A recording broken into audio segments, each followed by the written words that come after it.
not taking appropriate step and neutralize the matter.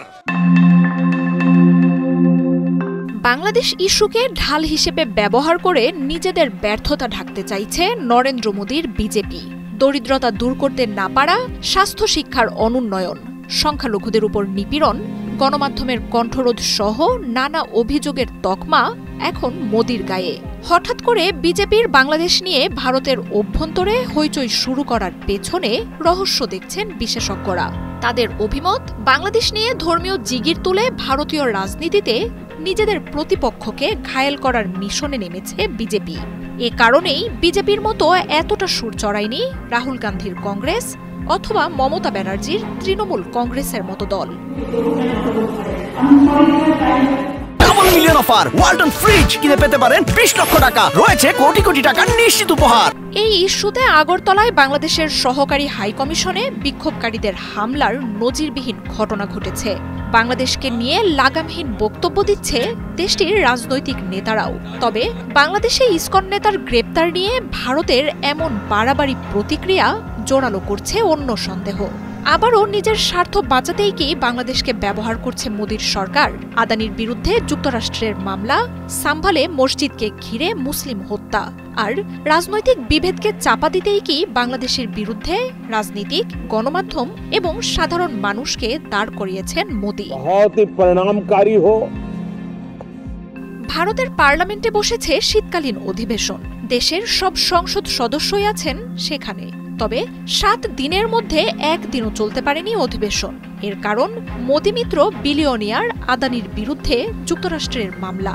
দুর্নীতি ও ঘুষের এই মামলাকে মোদীকে জব্দ করতে যখন বিরোধী দলগুলো সোচ্চার, ঠিক তখনই ভারতের গণমাধ্যম আর সামাজিক মাধ্যমে হঠাৎই জোরালো হয়ে উঠল বাংলাদেশে সংখ্যালঘু নির্যাতনের দাবি। এই দাবিকে কেন্দ্র করে ভারতের বিভিন্ন রাজ্যে বাংলাদেশের বিরুদ্ধে বিক্ষোভে নামে বিজেপি।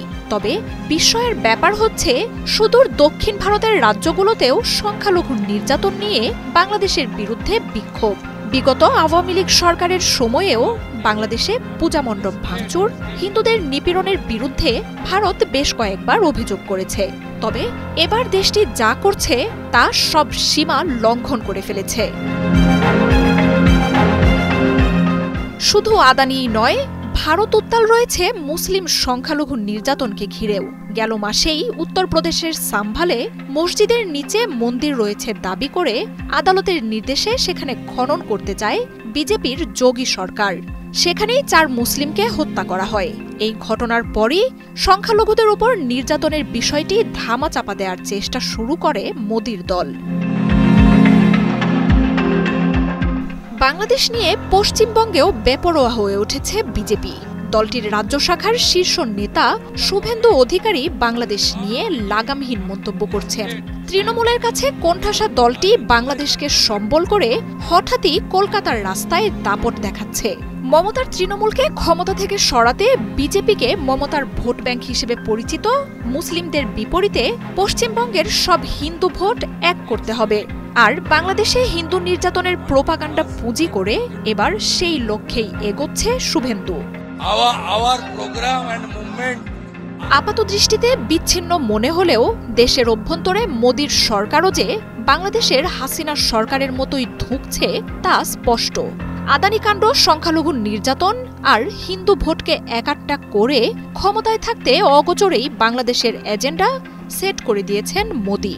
আর স্পর্শকাতর এই ইস্যুতে অন্য বিরোধী দলগুলোর সমর্থনও পাচ্ছেন তিনি, যার নিচে চাপা পড়ে যাচ্ছে ভারতের অভ্যন্তরে বিস্ফোরক হয়ে থাকা সমস্যাগুলো।